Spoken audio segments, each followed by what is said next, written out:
Assalamu alaikum, knowledge power. Assalamu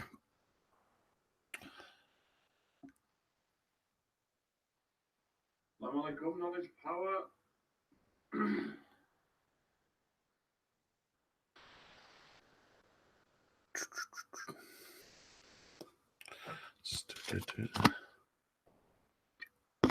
Alhamdulillah, I'm good, bro. Alhamdulillah.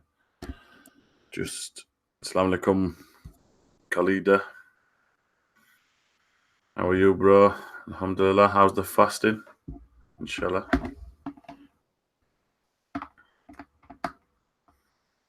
Alaikum salam, Miriam. Oh, I've sorted my lights out. Let's have a look. Off. On. So.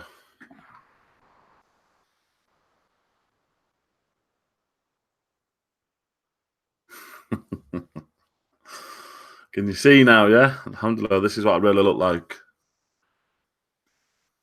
So today I'm going to talk about my time in Saudi. Walaikum salam, Yusra. Walaikum salam, Nisa, bro. Alhamdulillah. Fasting is great, cool weather, 16.5-hour fasting days. Alhamdulillah. Hard work. Yeah, same. We're fasting. We're fasting. We're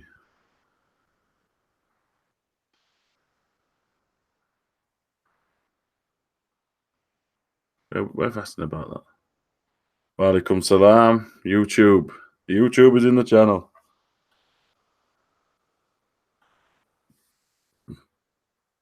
So it's 12 o'clock now. 12 o'clock. He's going fast. It's going really fast. It's going really. How's the fasting going, Nissa? How's the fasting going? Analysts used your videos without permission. Analyst Dunya used my video, edited it, put Tommy Robinson's name in it, and trying to stir up thingy. Yeah, so what I've done, I've reported it as copyright. So that'll be down by end of tomorrow, inshallah. I sent my URL and put his URL in, and inshallah it'll be down by tomorrow, inshallah. Let's hope YouTube do the business. Before we start, I just want to say, yeah, you can't take people's videos, edit it for your own agenda. It's not right. It's not right to take someone's video, edit it, and put someone's name in it so them sort of viewers watch. Not just that, the comment section is absolutely ridiculous. The comment section says some really horrible things, which I didn't comment on it. I didn't react to it. I'm not an emotional person, so Analyst Dunya can do what he wants. He's blocked from my channel. He was blocked from my channel last week. I don't like the divide that he causes within channels and the trolling. It's just, I don't know. It's crazy. I don't know. I don't understand. You never know who you're talking to. So end of the day, it is what you know what I mean. It is what it is. Spoke to a few people, and best thing to do was just copyright it. We didn't say nothing bad in the video, but what he's done is put Tommy Robinson as the headline, so all the Tommy Robinson fans watch it. That's what he's done. Is the mentality is sick. It's just, I don't understand it. I'm new to this way of life, talking through a camera like this all the time. Alaikum salam, Mr. Maya. So let's not talk about it too much. I've clarified what I've done. I've wiped me hands with analysed Dunya. You know, it causes too much of a divide, and it causes too much of a within. It's okay, Miriam. At the end of the day, people people want to cause a divide between the Muslims and the non-Muslims, and they use uh, different things and different tactics to do this. Like for me, using the ISIS argument to talk about Islam is silly. The lighting is much better. I've sorted my lighting out.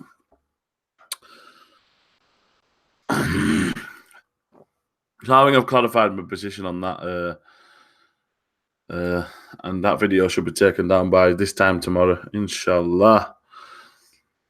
So I wanted to come on and talk about my time in Saudi. Yeah, we did a video on EF Dawa, but I didn't go into much detail. I didn't really talk about.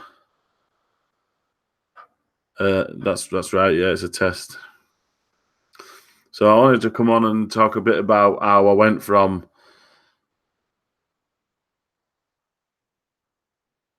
inshallah.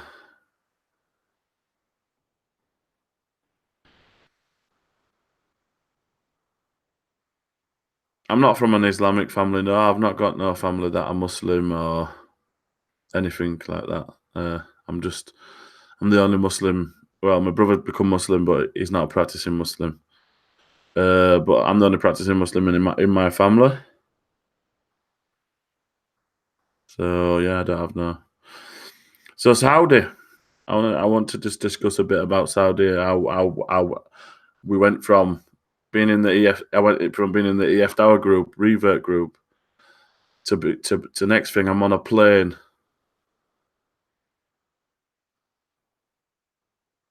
Yes, I'm going to start from the beginning of Saudi. So, walaikum salam. So basically, I joined this.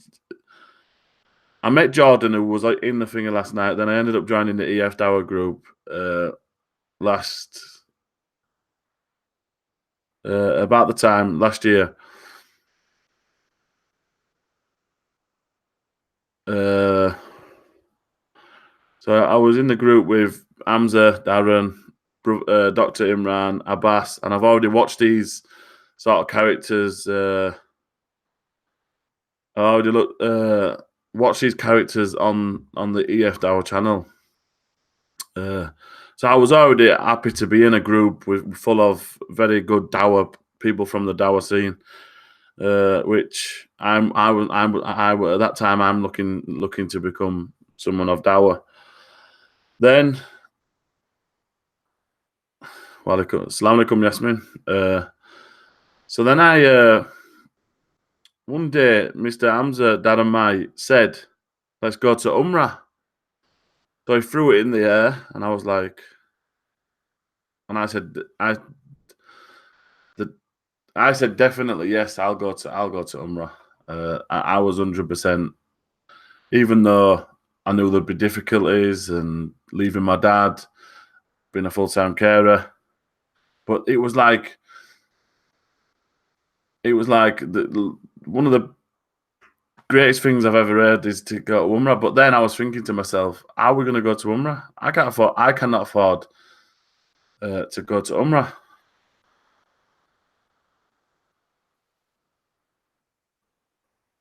So it ended up becoming like we didn't forget about it. We discussed it a little bit, but next thing,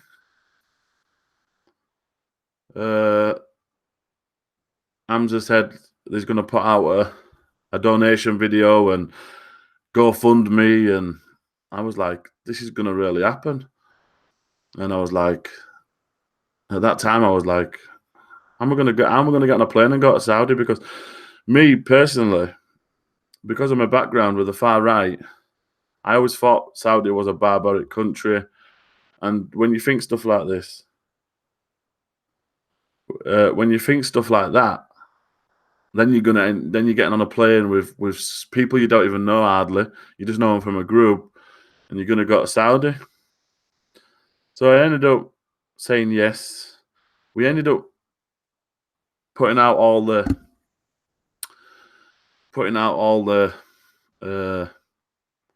things for Saudi, like the donation, and I couldn't believe my eyes. I really couldn't believe my eyes what I was seeing.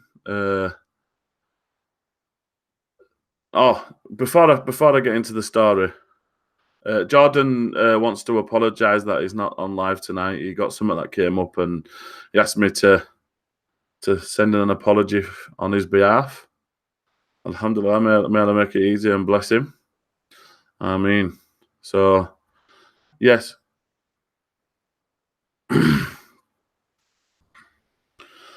So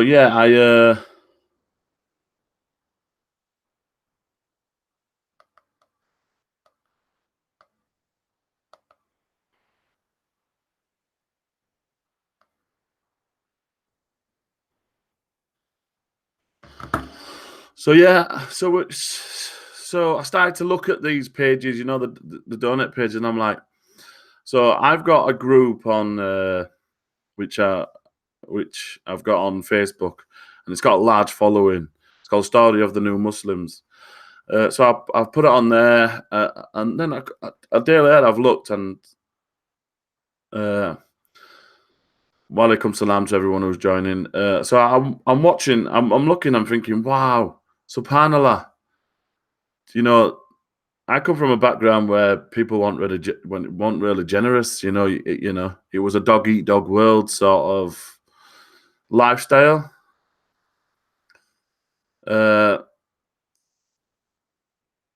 So to see Muslims from all different races, all different walks of life, all different nationalities come together to help 10 people go to Umrah was very humbling to me, because they don't even they don't even know you. They don't even know who you are or what you are.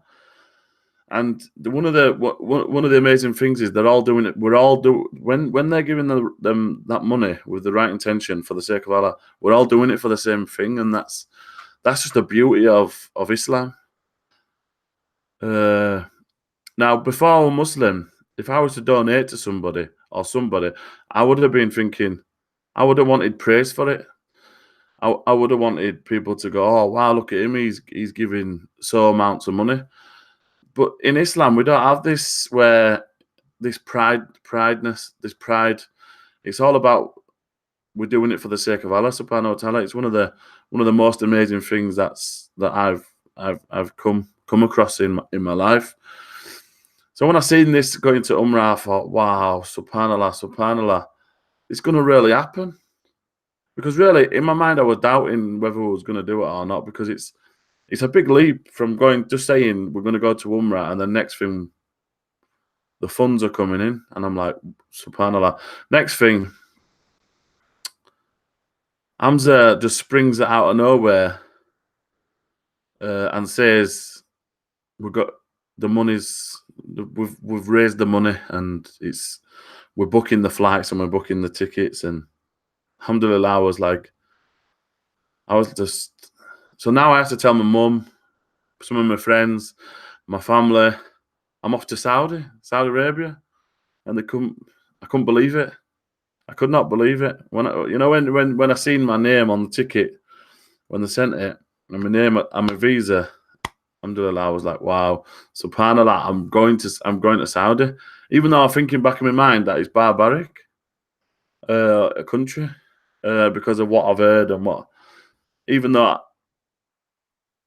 Allah subhanahu wa ta'ala invited me to Saudi, I believe Allah subhanahu wa ta'ala invited me to Saudi. He opened the gates for me to go and see for myself. So when I got these tickets, I was so humbled, and I was like, what? I was like, I'm going to Saudi. I'm not only going to Saudi, and then I'm thinking to myself, I'm going with brother Hamza Darren, who I've been watching on YouTube since I become Muslim.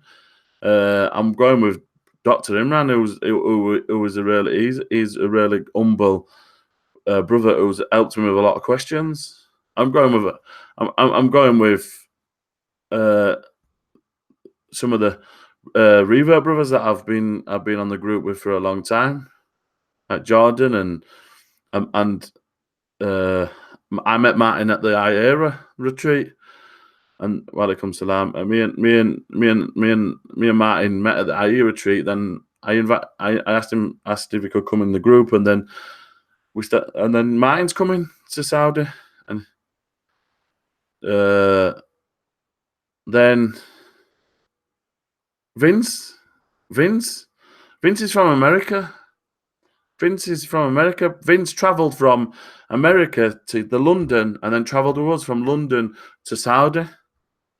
Alhamdulillah. Caleb was meant to come from Australia, but unfortunately he couldn't come. Allah subhanahu wa ta'ala didn't invite him. Jordan was not coming, and then the last minute he came because Allah subhanahu wa ta'ala invited him. Jordan, who was with me last night, sat here with me last night, he was meant to come as well, but Allah subhanahu wa ta'ala didn't invite him, unfortunately.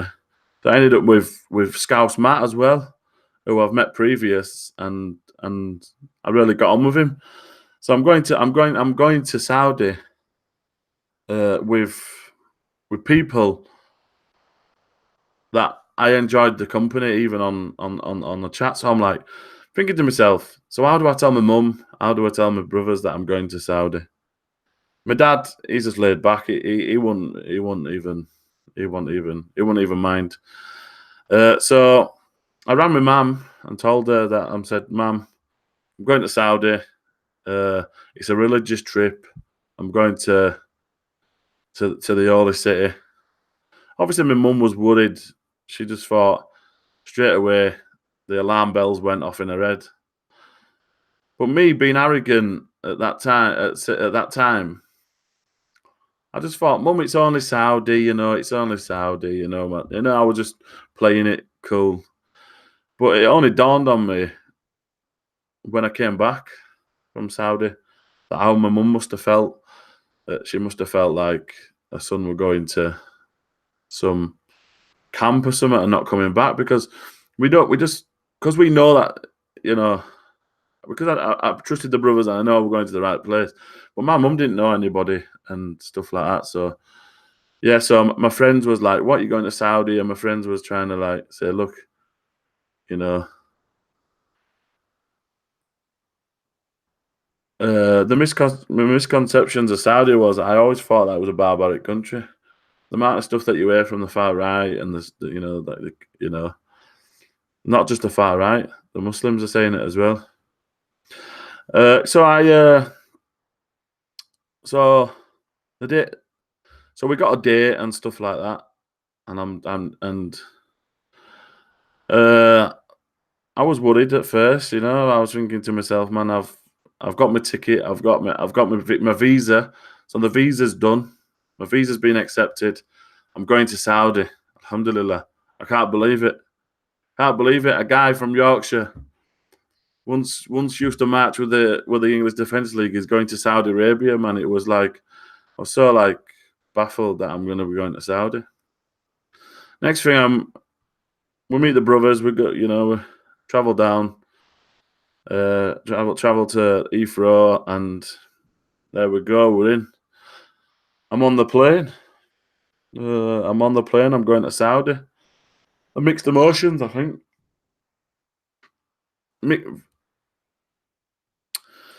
Very, very mixed emotions. I had when I was on the plane. Plus, because I've only been on planes that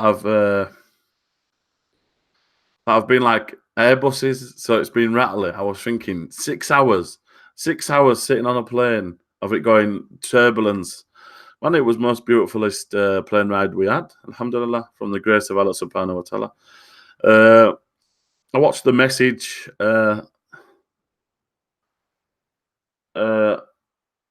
We watched I watched the message on the way there because I've never watched it, so I downloaded it, watched the message, and it was good.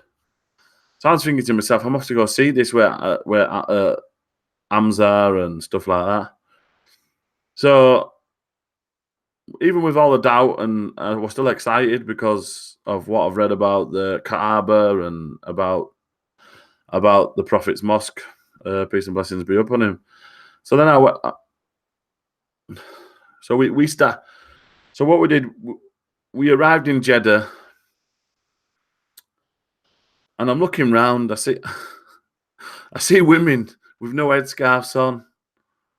Women with it's funny what I'm saying, but this is the audible truth of what I thought. I thought everybody in Saudi would have worn niqabs, and I'm looking around thinking, well, the sisters with no headscarves on, the sisters. There's even a smoking box where people are smoking. I went, I was thinking to myself already, who's been telling me all this rubbish? Why did I believe? Alhamdulillah. It was crazy. It was crazy. I was so like, it calmed me down, really calmed me down, because I thought, this is crazy. So we traveled from Jeddah to Medina because we started in Medina. We arrived at our hotel, and you could see the Prophet's peace and blessings mosque right in front. You could see their thing. I was so like, wow. So we checked in. We did what we needed to do, and alhamdulillah, here I am. I'm walking across into the Prophet's mosque, and I was just like, I was dazed. I was like, subhanallah, what's, if anyone's been to the Prophet peace and blessings mosque, and listen to the azan, you'll understand what I'm talking about when I say I was dazed, and I was in sort of I was in some sort of like realm of my own. I was like, look at how have I ended up here? How have I gone from my council estate in Leeds to this beautiful, peaceful place? There was a lot of tranquility. There were things in a Medina that opened my eyes to where I was going wrong with Islam. And one of the biggest things I was going wrong in Islam was the spirituality side of Islam, the connecting yourself with Allah subhanahu wa ta'ala, and connecting yourself with people who are like-minded like yourself. And this is what the Prophet's mosque brought. It brought this. You can't explain the feeling, but it's a sense of like relief as well. It was a sense of relief. It was a sense of tranquility. There was a sense of people are just all it, and the sense of everybody's here for the same reason. We did Jummah at the Prophet's mosque. The amount of people that were there, it was just like when the azan goes, people just start shutting the shops, and that's it. Everyone was just walking towards the mosque, and it was like, you're like, wow, subhanallah, you've been studying Fajr prayer at home with 4 people, even though you're in a Muslim populated area. But you go to Medina and everyone's walking to the mosque when the azan plays, and it's the most beautiful azan on the planet. Man, I've never had that sort of azan played. The one in Mecca and the one in Medina. So we spent 4 days in Medina. We had a very special time. I had some special time with the brothers. I bonded a lot with some of the brothers as well. But my time in Medina was probably the thing that changed my whole perspective of what I thought Islam was. So you can become like a robot in Islam, and it's not. You think it's just about prayer, eat, sleep, pray, eat, sleep. This is wrong. Very wrong. Uh, People make you feel like you're doing things that are haram all the time, but they're not. And people try to put you in their bubble, into their caste system, and that's not Islam. Islam came for mankind. It came for the full world. It didn't come so you could just make little bubbles and little sacks of people who say they're on the truth and you're not. This is not how Islam came, and this is what Medina give and Islam and Mecca. Uh, yeah. So basically, Islam did become a routine for me. Here back in England, uh, I become cooped up in my own house, and I stopped going to the mosque as much because the people were just telling me this, this, and this. And when I was reading, it wasn't going. Wasn't what I was reading. It wasn't going right. What people were saying. So I ended up just sitting in my house and thinking, I want to be a Muslim and I want to follow the Prophet Muhammad, but I don't want to hang about with the people because the people are not showing me what Islam is, what I'm reading.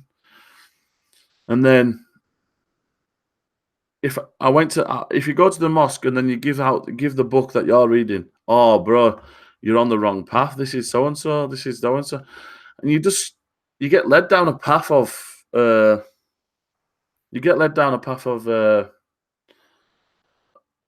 oh you're reading the wrong books or you're reading the wrong material. But when I aligned these things what I were reading,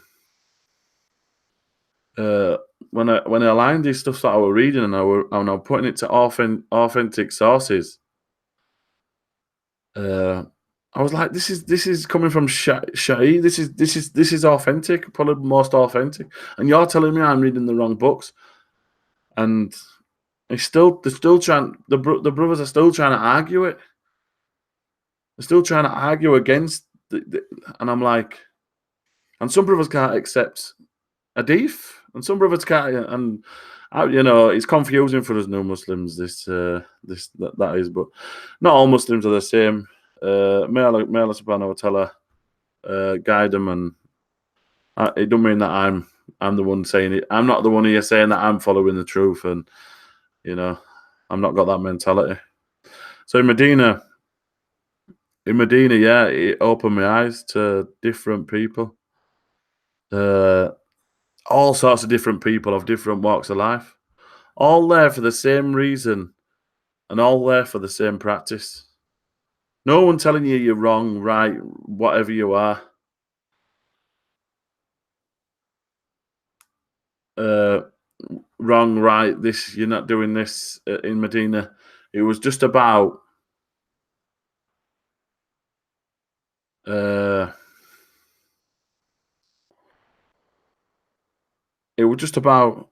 coming together, eating together, doing uh, doing things of what the Prophet Muhammad did.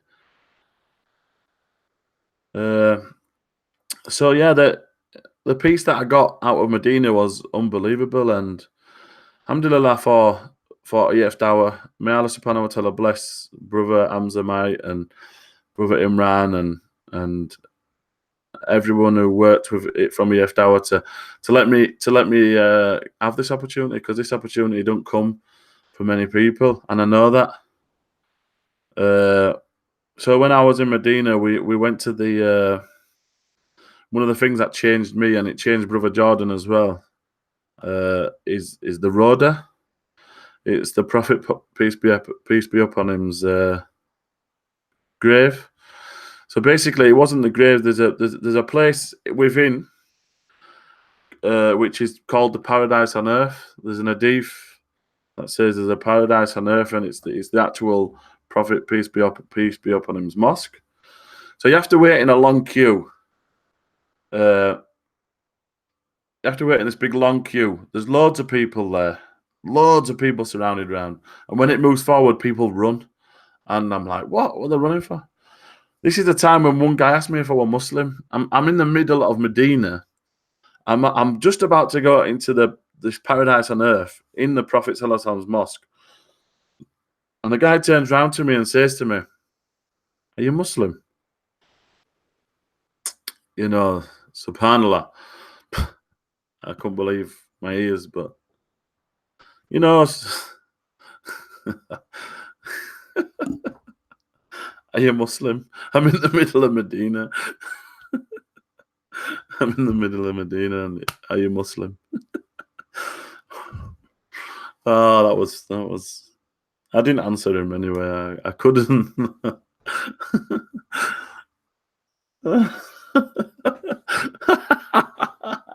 Are you Muslim? Oh man. Bismillah ar-Rahman ar-Rahim. Alhamdulillah. Are you Muslim? Oh man. Mhm. Oh well. Alhamdulillah. No matter.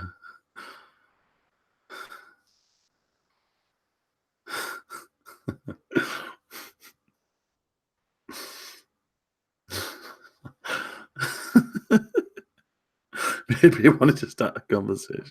You do not start a conversation in the middle of Medina asking me if I'm Muslim. Uh, have you been Jerusalem? So yeah, yeah, Kabbalah Islam. So I'm in this place. It's crowded. I'm like, I don't think I like this sort of anxiety, man. It was of people just outside of me, old guys pushing you out of the way. Like, get out of my way. Yeah, so we ended up moving forward.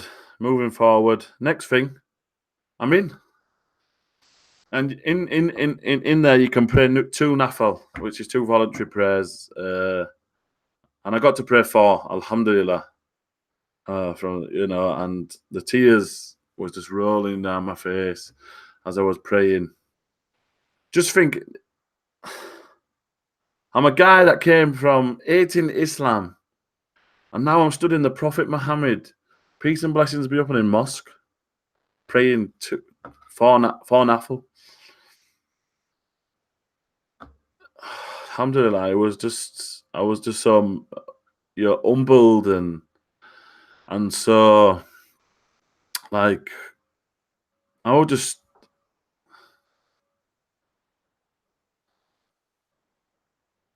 what was the reason to pray there?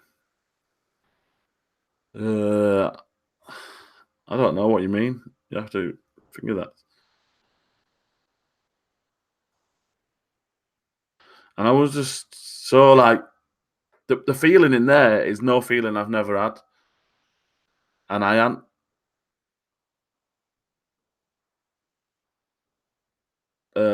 had that feeling since I've been there. But it was crazy. It was just I come out of there and I look over and I see Jordan, alhamdulillah. And you can see in Jordan's face that so much changed, so much got to him. And then I was looking at Martin. I think it was, and yeah, well, I think I was stood with Martin, alhamdulillah. And I'm just like, wow, look at this. Can't believe it. I can't believe where we are. So then we give salams to the Prophet, sallallahu give salams to the Abu Bakr and salams to the Umar. And it just changed. It changed everything about. It just changed everything about me. People always have called me quite a humble guy, but after seeing this, I don't feel like I was humble enough. I felt like I was arrogant and ignorant to the Arabic language as well. I've been quite arrogant to the Arabic language and to the traditions of the Prophet, and stuff like that, you know. And uh, seeing this was just like, look at me, look at how can I go from the pub to this? I was like, I couldn't believe it. I could not believe I got the opportunity to do this. Uh, Inshallah, next time I go, man, there's only I only faced one of the biggest problems I faced is obviously my physical side of things.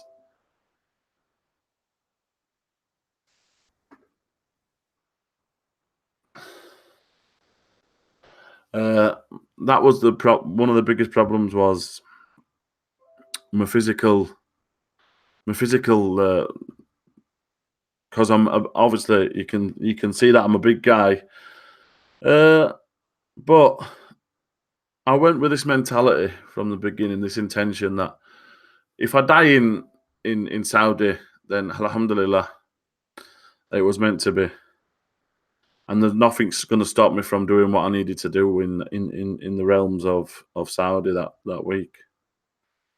Uh,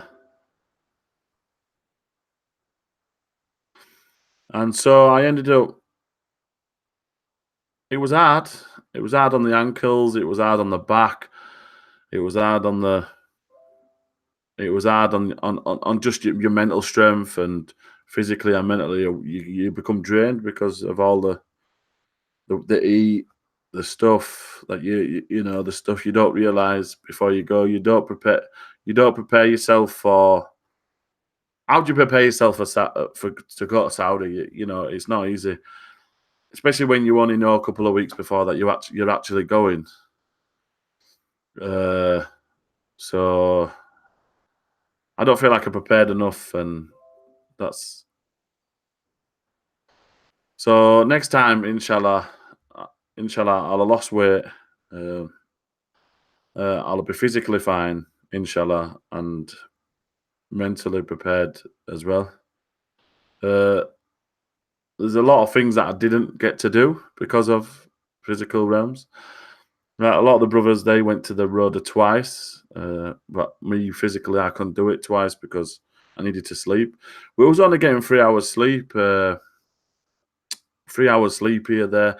We were sleeping an hour through day, from between Zahar and Maghrib. So we was all exhausted, but we was extremely in in a state of of spirituality, and so that Islam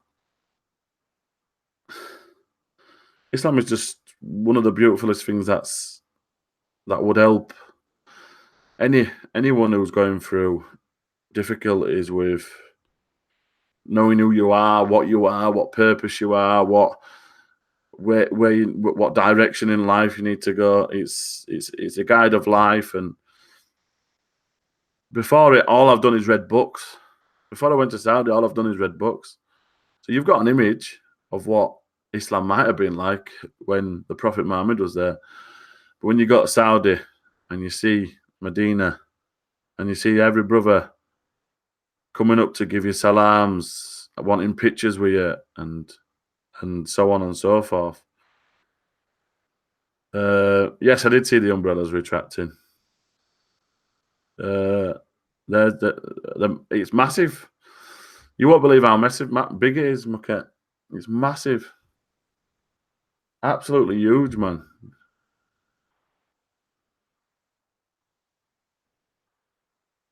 Uh, so basically, one of the biggest things in Saudi was, I mean, in Medina, for me, was Rawdah and the connection of people. The connection of people was just,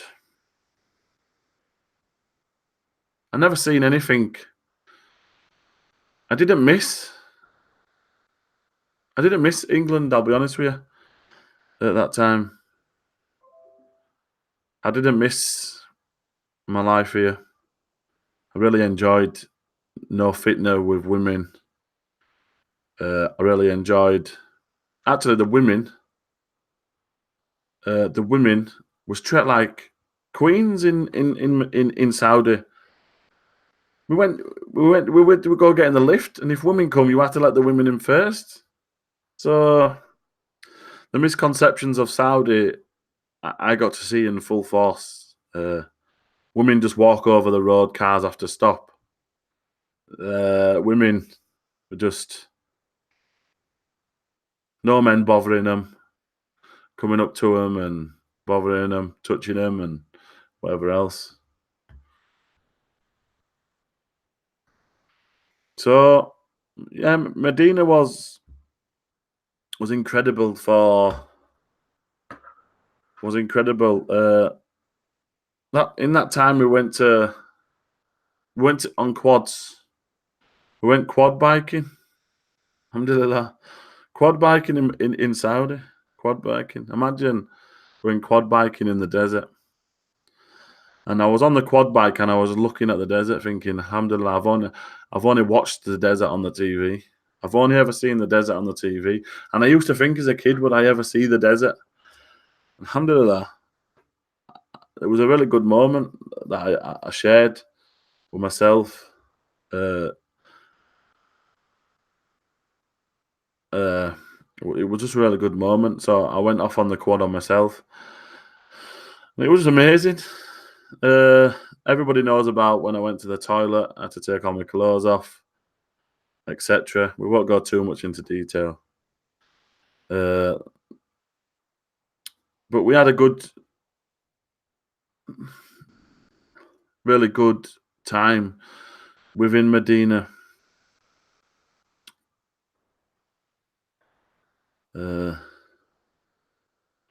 Yeah, we went to in Medina. We went to the first ever mosque built. So we went to the first ever mosque that was built. The first ever mosque before the. That was a good experience. Alhamdulillah. We also went to the graves of Hamza. We also went to Ahud, and we actually stood on top of the mountain where the arrow people, when there was fighting, and we could see where they came around the back, and they took out the Muslims from the back because the arrows left the station. We seen that. We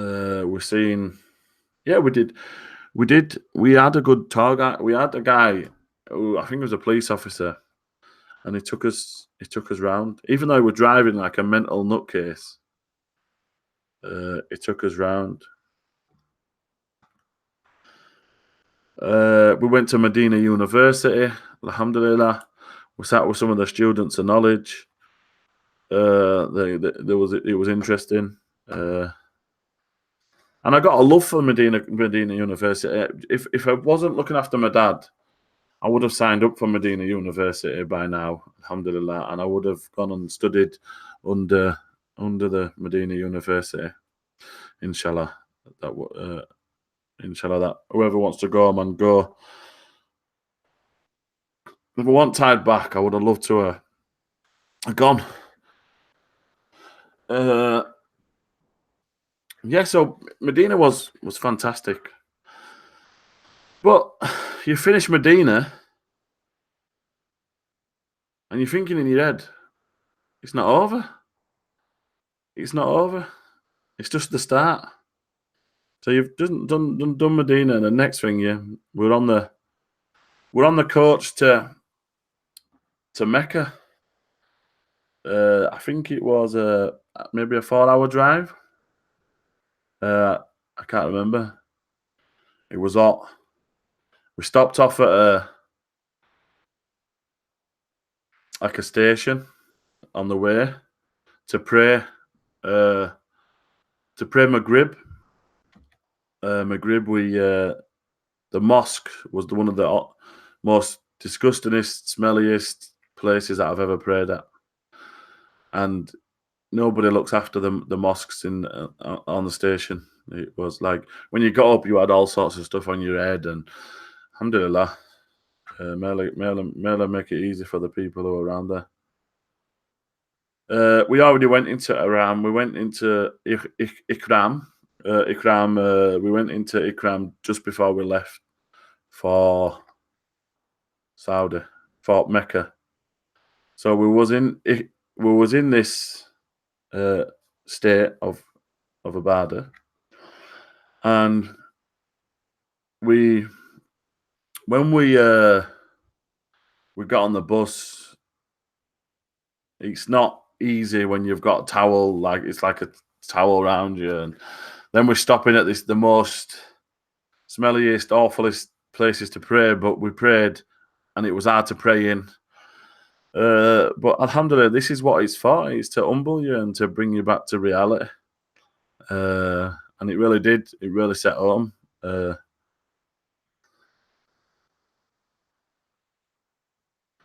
So it really did set home. The thing he did.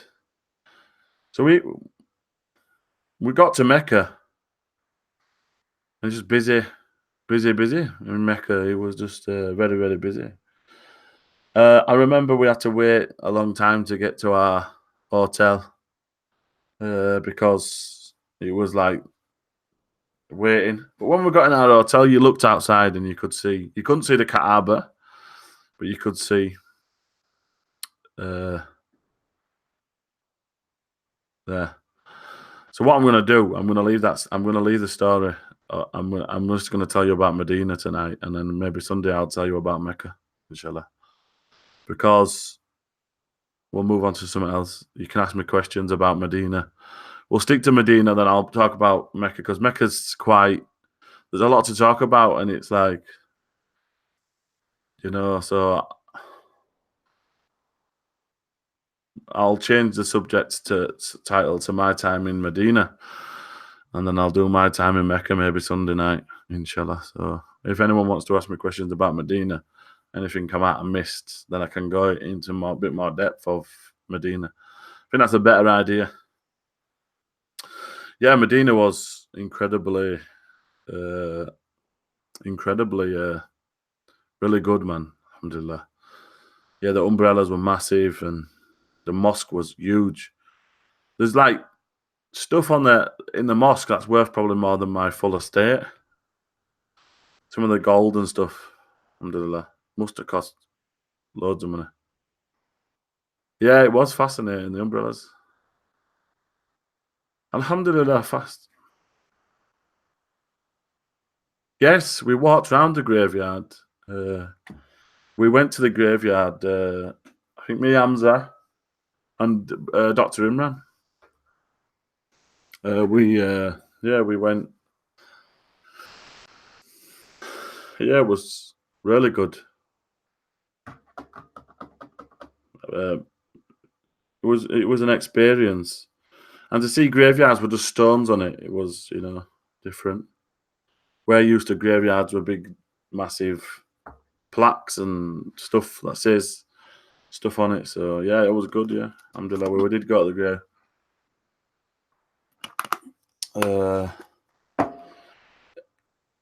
It was really big. You're just like a little ant. You're like a little ant in Medina. You really are. You're like an ant. That's how big the place is.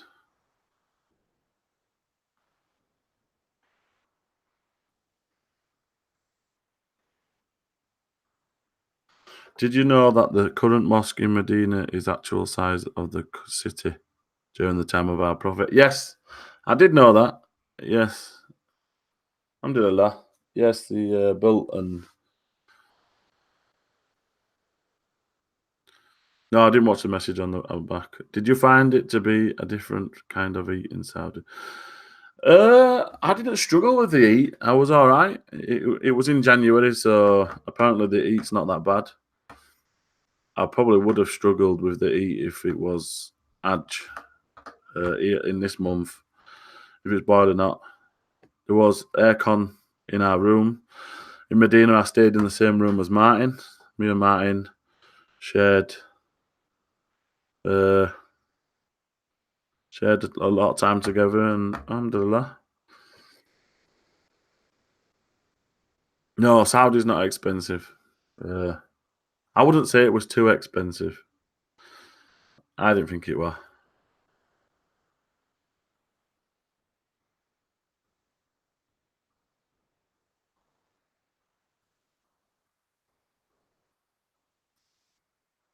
I didn't think it was that expensive. It was quite good.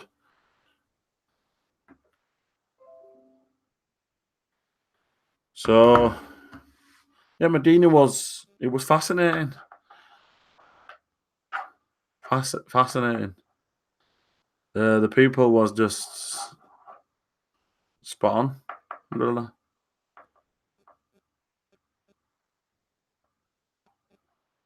I think that was Hamza's favourite place there, Ardi's.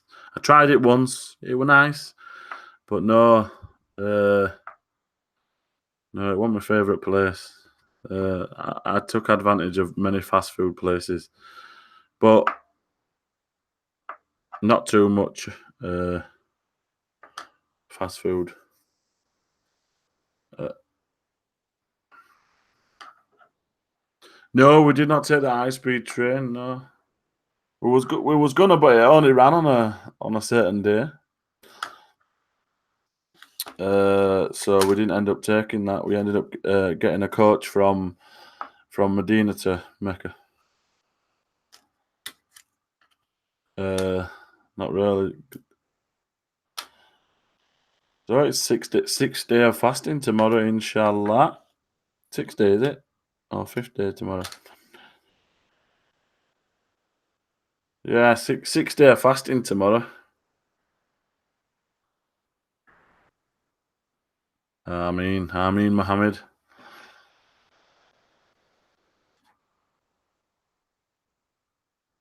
Analyst took Jordan's videos and posted it before 1 hour. No, it was my video that he took.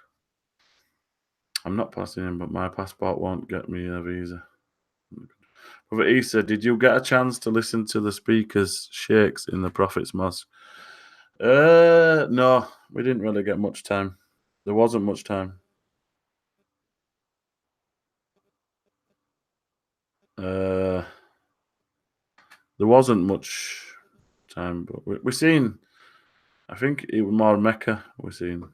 No, yeah, actually, we sat down with a brother called Abdullah, student of knowledge, and he went through a lot of the stuff with us. It was good. We sat in Medina University. It was good. Anything that surprised you about going Umrah? Maybe the diversity of the Ummah. Yes, I'm starting to understand why what Islam really is about. You know, when you want to see one form of Islam, like one race of Islam, you want to see what their culture might provide. But when you go to Medina, you don't see that. You see everyone. So you see everyone doing the same thing, and I think that's what we're lacking in this country is all coming together, and we're divided. And something that Medina could teach people is that we shouldn't divide ourselves because of what color scheme we've got or what what what we do, what friends we've got, uh, and what other So alhamdulillah. And thank you for sharing your stories. It's okay, bro. Alhamdulillah. I hope that makes it easy for you. I mean, would you ever want to do Ramadan in Medina, especially in this heat?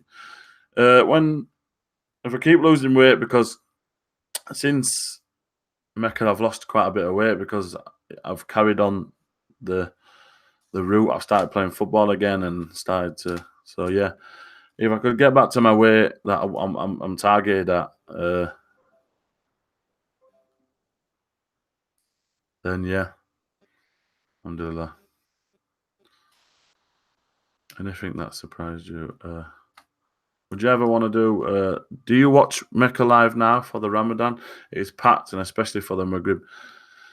Yes, I do. Alhamdulillah. Yes, I have been. Inshallah, Jazakallah khair. Another one, not from your channel video with Amza Ben. Oh, analyze is going on one, bro. I kind of understand how you feel. I have a dual nationality with Israel and some. Oh, he's talking to a deal. It's like at the day of judgment, all people standing together awaiting judgment. MashaAllah.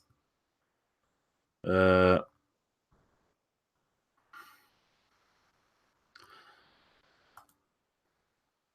let's have a little look 1 minute.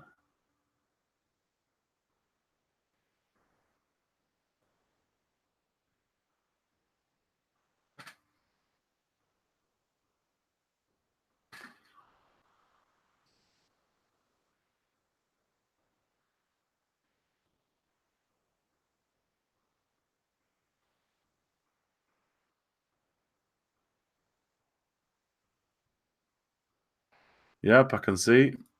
You've done it again. I kind of understand how you feel. Oh, I'm reading again. Brother Isa, what would you tell people now about your thoughts of Saudi Medina? Alhamdulillah. Never listen to the media. Never listen to the people of in this country when they talk about Saudi. Never. Go for yourself. Go see. Alhamdulillah. It's hot. It's crazy. Not one fight. Not one argument. Not one. Not one. Not one. Nothing I seen that could have or made me think.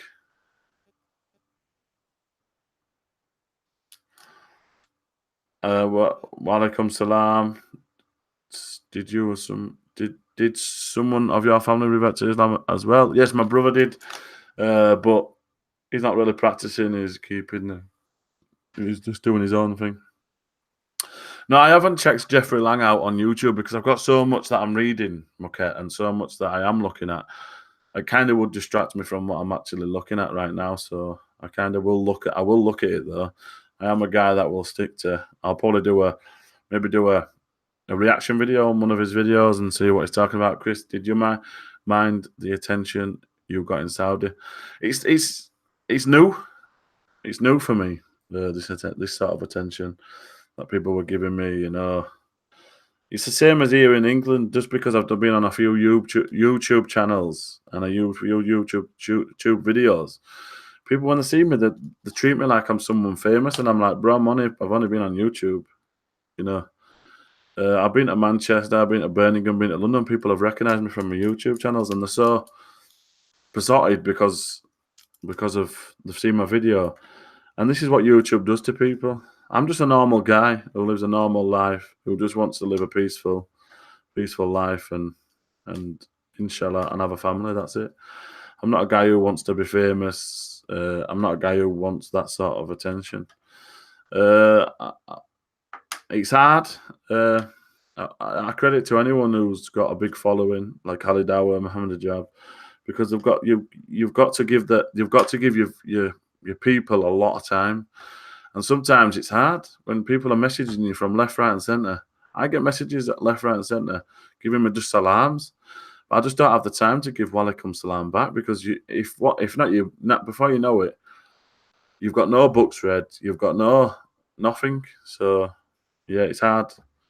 So I'm not really into this famous sort of celebrity lifestyle. I wouldn't want to live a lifestyle like Mufti Menk does and stuff like that. So, alhamdulillah. Issa, have any of your friends or family watched the EF Dawa Umrah videos? One thing I don't do, Muket, is push videos on my friends and family. I believe in Dawa in action, so I don't believe in a video can change someone's too much. Some of my friends, I don't think a video can suppress the thoughts. Rather than seeing me change and doing what I'm doing and seeing that how giving I am, caring and stuff like that, that's the only thing that I think it works well. And a brother once told me that, when you give Dawa, sit down with them in a calm place, not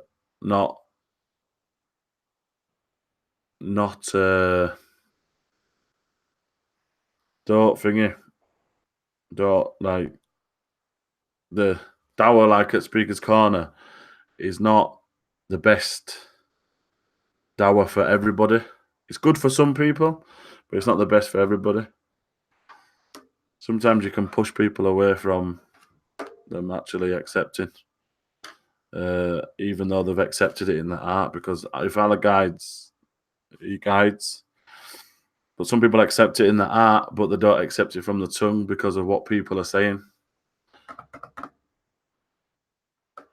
Is there any advice you'd give born Muslims when interacting with reverts? Maybe something you find quite annoying, or you think people don't ask about.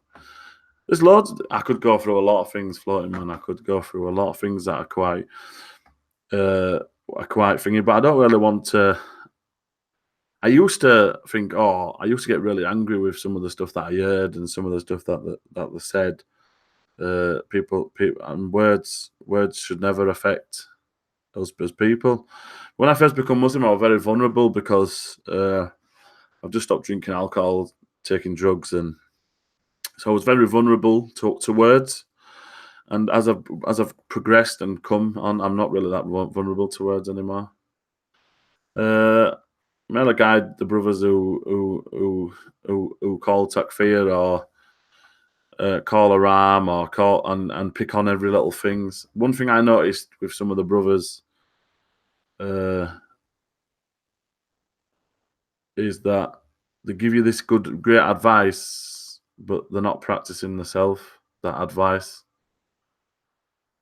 So I would love to give this advice to the brothers. If you're giving advice, make sure you're practicing it within yourself as well, because everything starts from what's yourself. If you're not cleaning your own house, don't try to clean someone else's house. And when you do see a revert, don't just think, oh, he doesn't know anything, or don't, because you get these sort of assumptions put up on yourself because you're a revert. You don't know nothing. Sometimes people think I don't know anything just because I'm quiet. I don't really. I just listen sometimes. Sometimes, one thing I learned when I first become Muslim is to listen. One thing I couldn't do is listen. It was hard to listen. I just wanted to talk. And a lot of people that I know that have gone through this as well, that they just want to talk. They just want to let it all out. But sometimes you just got to sit back and listen to what people are actually saying, and then assess what they're saying, and then authentic the actual thing that they're saying. Some people just say it because they've been brought up with that, and then when you ask for the dalil, they start to get a bit funny with you, and you get called.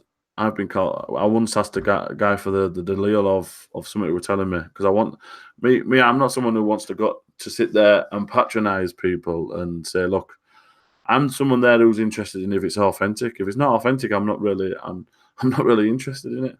And that's one of the reasons why I'm Muslim, because of the authenticity of many of the things. And that's why I've stayed in the faith, because there was a time where I went through and I thought I can't be a Muslim anymore, even though I believed it's because of some of the stuff that was happening around. But I went away and I read books, and that's what kept me within the realms of Islam. Yeah, I'm not one of the most socialized people on the planet. I'm not in the mosque every day. I'm not with the brothers every day. I know this is not how the Prophet ﷺ taught us, but it's something that I'm working on and something that I'm trying to better myself in. But I can't sit there with people who are not interested in this authenticity, or they're not interested in speaking to a scholar, and they just want to teach you. So yeah, don't try to become the teacher of somebody.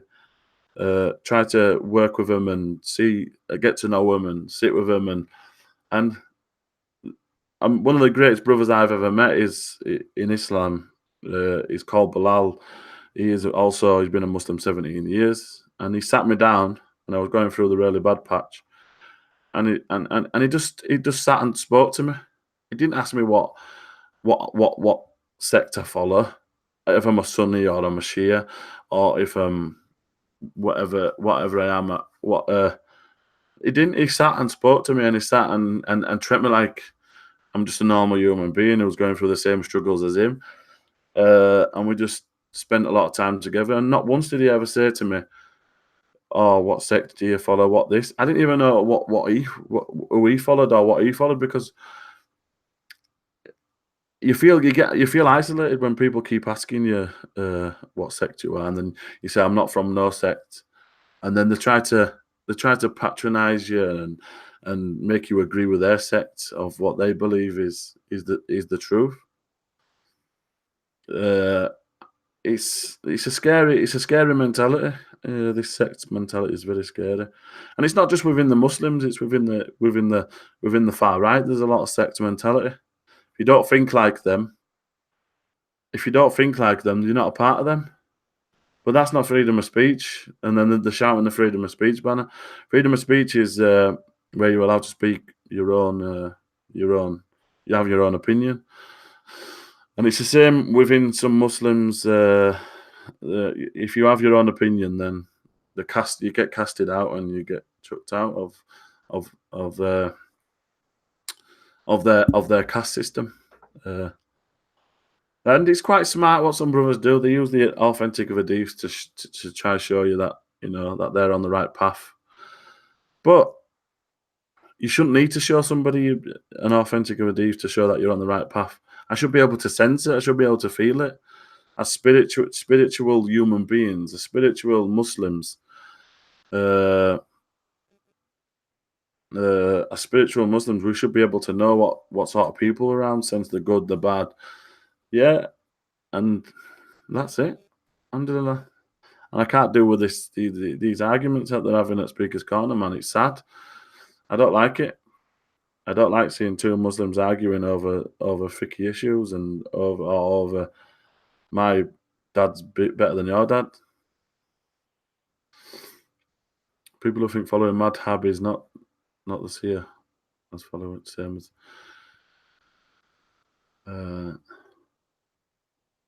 with it. Mashallah, Spain was once. Bro, he said the best thing more than Speaker's Corner for some people is to write a professional book about life under Islamic law versus life under secular law that exists nowadays. Alhamdulillah. Sad thing is, we have so many important things in common. Your thoughts when you saw the Prophet, peace be on him, grave? Me as a person, I don't get attached to stuff like that. It wasn't about the grave for me. It was about where I was at the time. It was really where I was. That's the Prophet ﷺ within the realms of that. But I don't get attached to it's his grave and stuff like that. I'm just not that sort of person. Some people do, as we've seen, and some people really get attached to that sort of way of life. But that's not my path. My path is not the grave is just a grave to me. That's how I see it.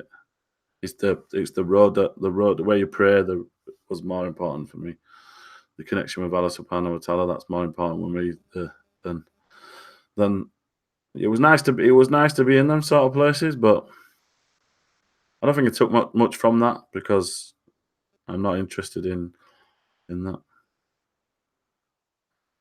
Back most on earth population. Do you have a scholar in Leeds, Yorkshire, or you're close with? Yes, I do. I do. I have people that I can go to, trust and advice and stuff. But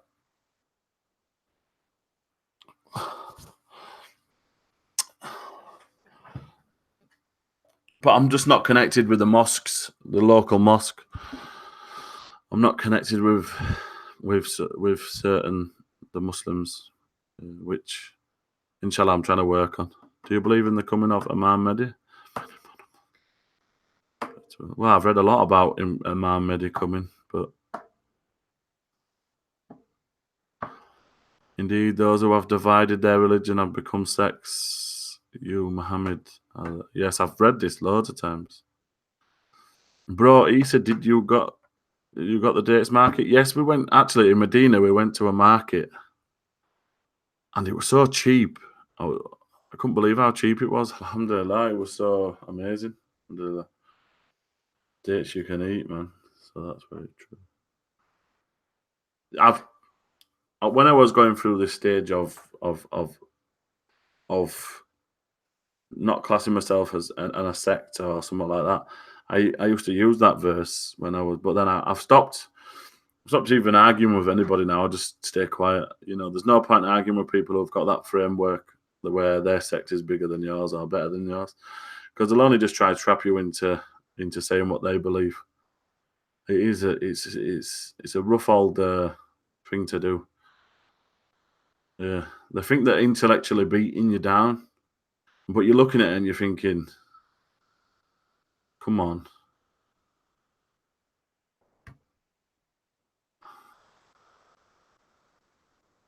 I made a lot of du'a in Mecca and Medina, and a lot of my du'as have come true. Alhamdulillah. My last du'a came true last week. Alhamdulillah. There's just one more du'a that that's personal to me, and inshallah it'll come true. Make du'a for me. Uh,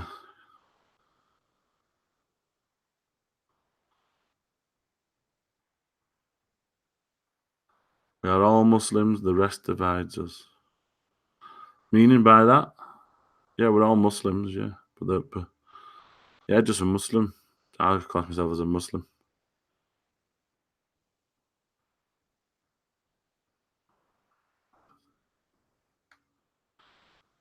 Yeah.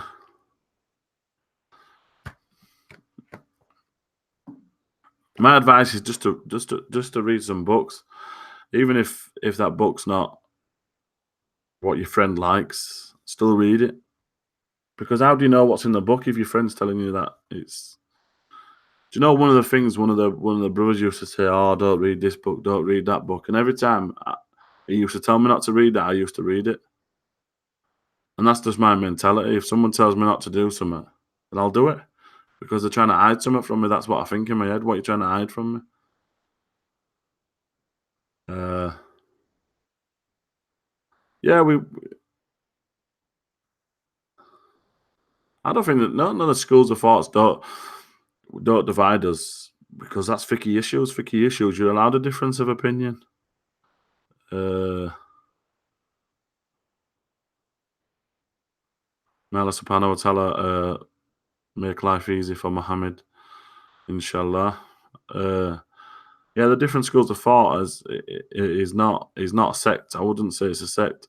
The different school of thoughts are different processes from different schools of different times, and the different schools have differences of opinion through authentic knowledge at that time.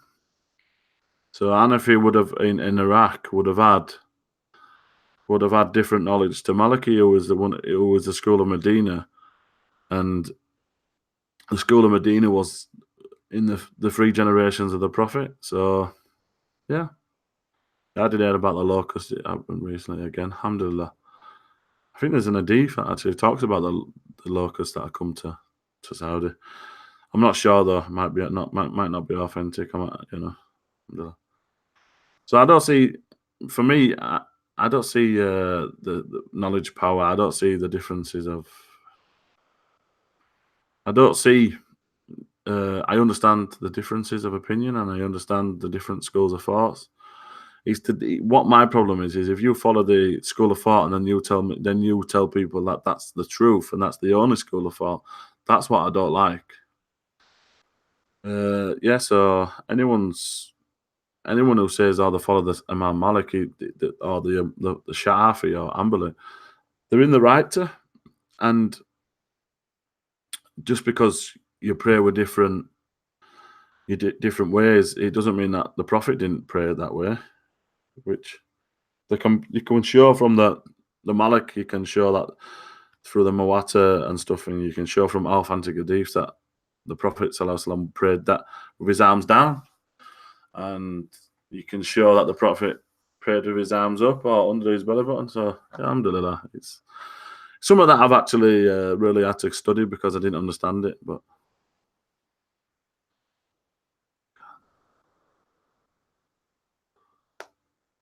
so yeah, so that That's. I don't see the school of thoughts dividing us.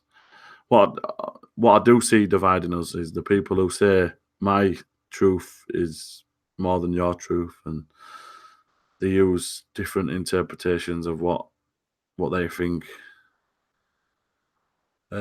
is. Alhamdulillah. I don't talk too much because I'm not no knowledgeable person. Inshallah, you will be. You will be. Inshallah, that one day.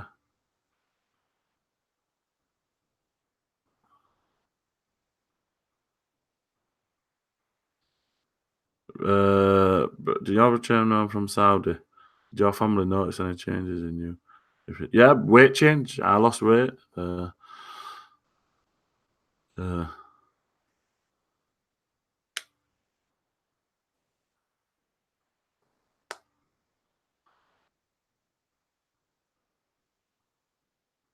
schools of yeah, a weight change and yeah, my change of character would have been. Uh, School of thoughts were limited to the times of the Imams. Therefore, those who follow the school follow in methodology the Imam and all the students after him used. Yes, that's fine as long as it comes from the Quran Sunnah. Have a good meal. Some Salafi brothers are ignorant. Some Sufi brothers are ignorant. Some Salafi brothers are ignorant. Some Diabandi brothers are ignorant. You know, it's within them. It's within everybody. That's I recognise that, bro. If you're the ruler of a country, for example, something like alcohol, you will ban it, or will be personal freedom at least, or other people who have different religions. Oh, I'm not going to answer that. That's too political. Oh, yeah. Exactly. The Imams who based the four school of thoughts all used the end their fiqh opinion saying, and Allah knows best. Alhamdulillah. They didn't have the full access of hadith. Yeah, that's true. But you can live a practicing life on one of the madhabs. You can live. I reckon you'd make a good MMA fighter. I'll be watching that tomorrow. The praying in different way comes from, and the Prophet prayed in different ways. On long standing, at times he's so tired he dropped his arms. So narrations came. Yeah, there's differences of opinion on that HH though as well. And so I saw the Prophet pray like this, and that all are fine. Yeah.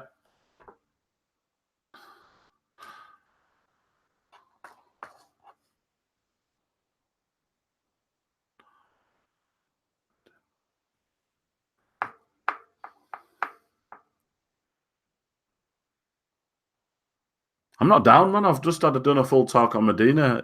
It's late now, though. I'm getting tired. It's not. It's a tiring old process. This staying up till Fajr and then sleeping and fasting and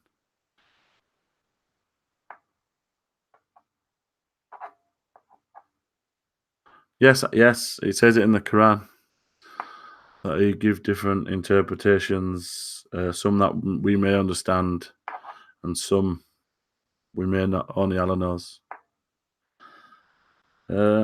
So yes, I understand that. MashaAllah. Alhamdulillah. Also. Alhamdulillah. But I'm not going to be live tomorrow. I think maybe Jordan might do a live show tomorrow, inshallah.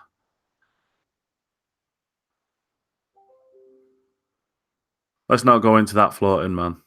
Let's not go in. Unfortunately, Ben is his internet. He's moved house, and his internet's. Walaikum salam, Yazid. His internet's down, so he's gonna try and get some internet.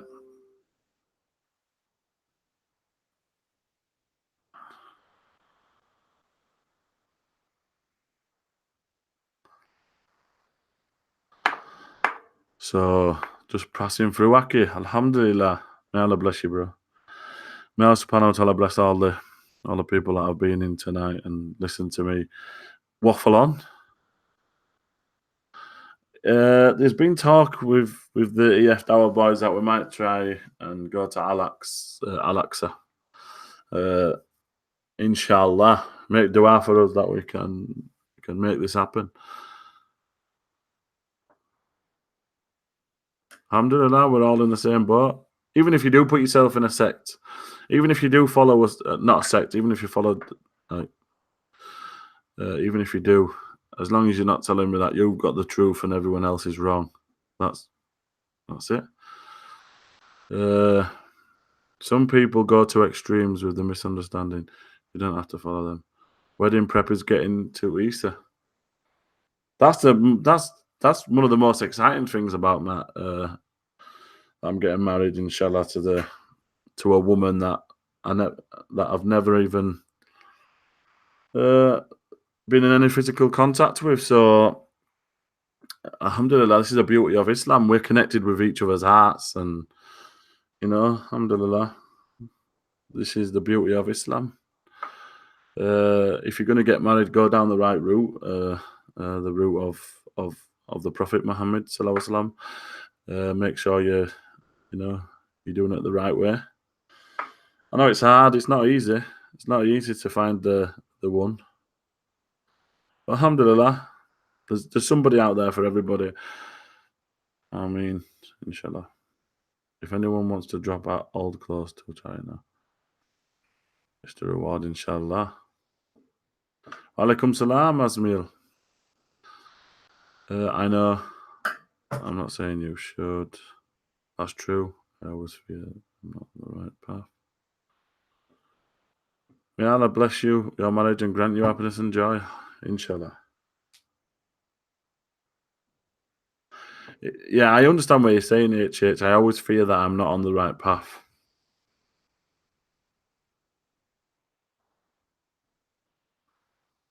Yeah, that's because people make you feel like that.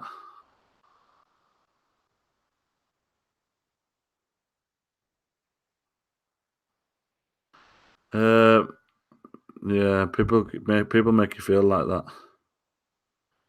Unfortunately, it's not nice, but people make you feel like that. But you know what? The right path is obviously Ashhadu la ilaha illallah Muhammadan Rasulullah. That's the right path. If you've got that on your tongue, then you're praying your 5 prayers. But build your foundation. That's one of the main things that I love about Islam is the foundations. You build an house without a foundation, it's going to fall down. You build Islam without a foundation, you're just gonna lose a man, and you're just gonna lose your faith. So building your foundations, even if you've been a Muslim all your life, you've still got to reflect and look at yourself and think, am I following the foundations of Islam? That's just look at yourself and think, am I following the foundations of Islam? That's it. If you're following the foundations of Islam and you think you're doing it correctly, then you can move on to the next stage of your Aqidah and your fiqh issues. I did. No, I didn't go into the toilet story, Jordan. Alhamdulillah.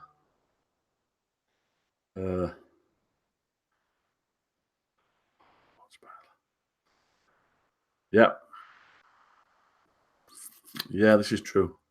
Always keep reminding yourself about the 5 pillars of Islam. Always.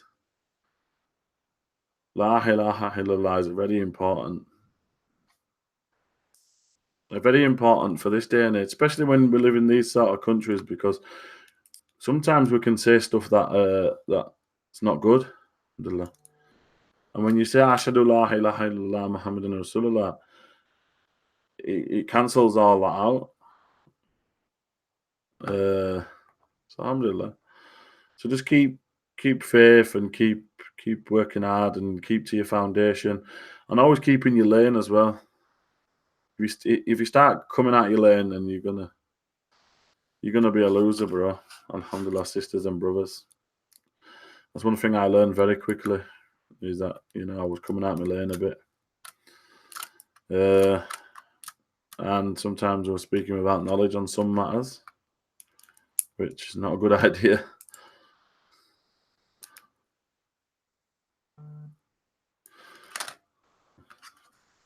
So yeah, stay in your lane, guys. Stay with what you think, what you know, what you've read, and what you've studied. Because one thing I've learned as well about in Islam is that every Muslim has a different way, has a different way of different thing to teach. So one can teach fiqh, one's going to teach law, one's going to teach basics, foundations, one's going to teach akida. All this is just. But us as human beings, we just look at one person and think he knows every single little thing. And I do it sometimes, and I think, oh, when somebody says this is Sheikh so and so, I think to myself, oh, he knows everything. But you can't expect that from one human being. It's not easy.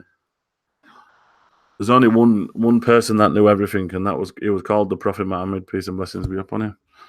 Bro, Issa, your suggestions to reverts in visiting Medina.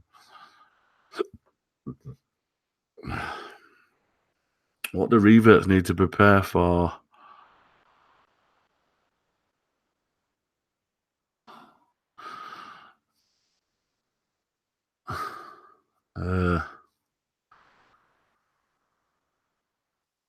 One of the main preparations for Saudi, I would say, is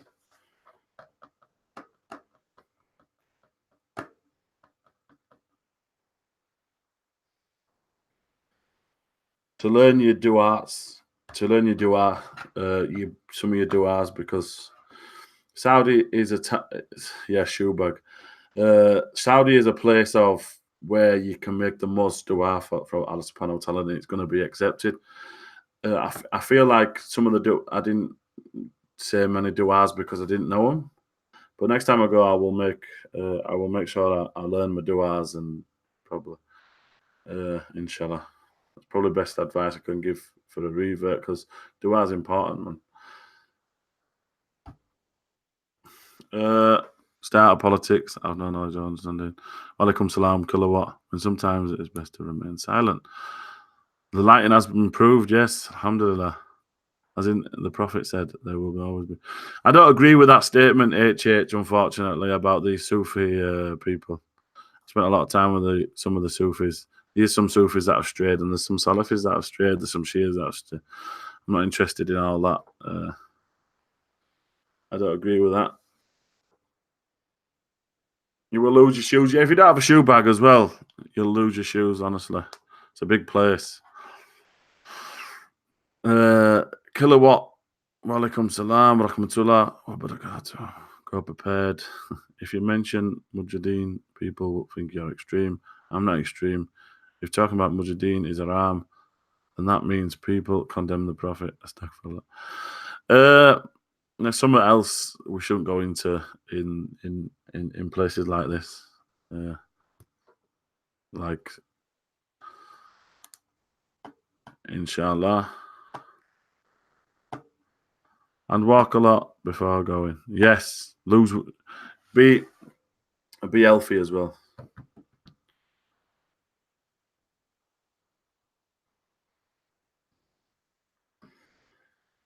Jordan M, come to success. Vaseline is essential. I feel like helping you learning Arabic so you could connect with the Quran directly. I'm not going to go into that, HH. It's too. That's politics, bro. I wouldn't sit here and make takfir on anybody.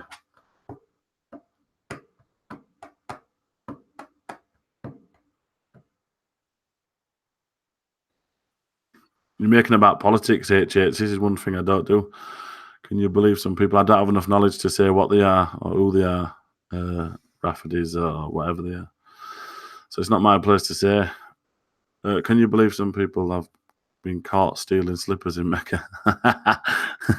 It don't surprise me. Did you make Dua that Jordan would stop being a Brexiteer? Yeah, well, he's halfway there. Jordan is halfway there. 50-50. He's half Remain, half Brexit. Alhamdulillah. He's a chocolate Brexiteer. May Allah bless him. May Allah bring him to the truth. Must say though, there are only a few sunnah du'as for Umrah Hajj. You should try learn them, but the most sincere du'as are the one you understand from the art. Alhamdulillah. I conquer. I'm interested, Mohammed MD. I have a brother from Egypt helping me. Jazakallah khair for the offer. I would like to take the offer though, Mohammed. Inshallah. I would like to take the offer, Mohammed, if you can hear me. How do we message you? And a bog roll. Yeah, you definitely need bog roll. It's more building to me than anything. Okay, I beat Hamza. He got smashed. He come to play tennis without the tennis ball. He was hitting thin air. Assalamu alaikum, all my siblings. You see how funny, man.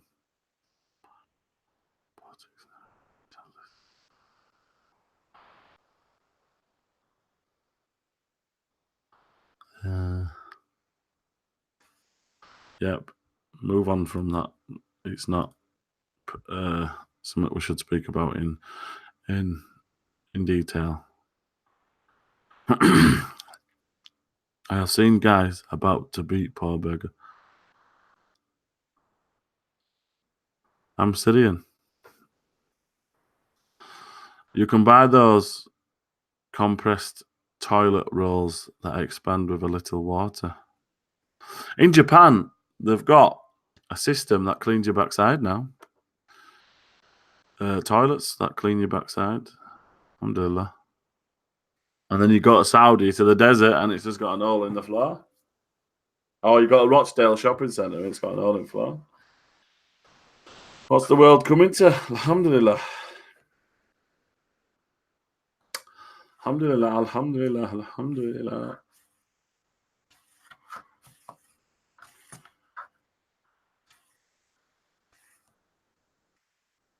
So, are you still there, Jordan?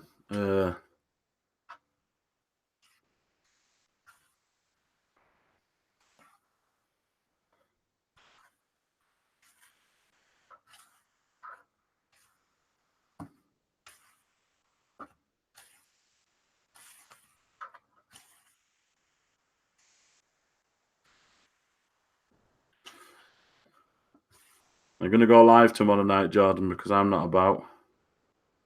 Tomorrow night, I won't be about, guys. I'm off to an event, and then UFC's on. Yeah, we want a class in it, Nissa, bro. Just about to sleep. I had a beard before I was Muslim, so if you look at my Shahada video on my channel, peace be upon unto you, you'll see that I had a beard before I took Shahada. Jordan, you're a ram.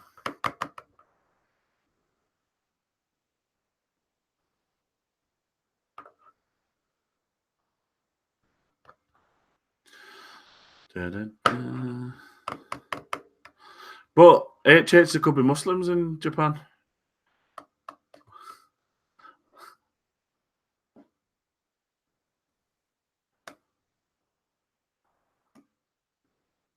I'm not going to be traveling to Madrid, but I will be traveling to my living room, putting it on the TV and crying if we win it.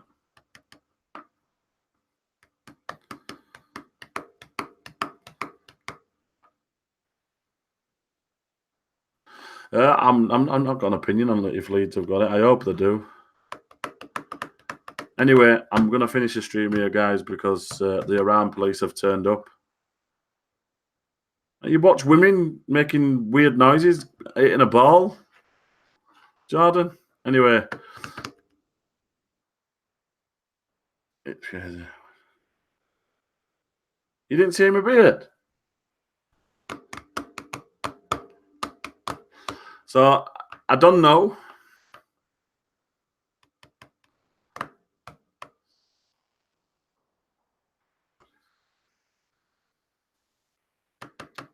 Oh, come on. Stop it with a... Don't be a spell checker, man. Don't be the Iran, please. Tennis is around too. Anyway, Jazakallah khair for being here, guys. May Allah subhanahu wa ta'ala bless the full ummah. I mean, you make dua for me, kilowatt. I don't need to make dua for me, bro. Inshallah. Small bit. Wa alaikum salam. Astaghfirullah. Kilowatt, are you assuming the worst in me? Conceal it.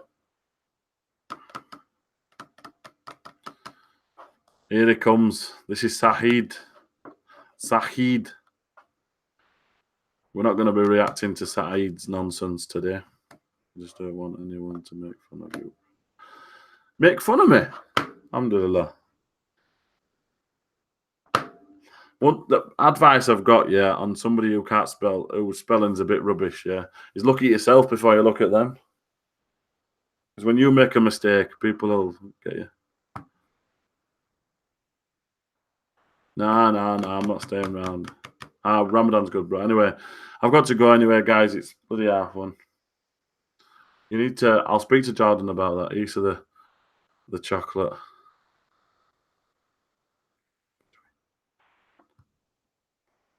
There's no face in the UFC. I just like to watch it. Alhamdulillah. Assalamu alaikum. Rahmatullah. Barakatuh.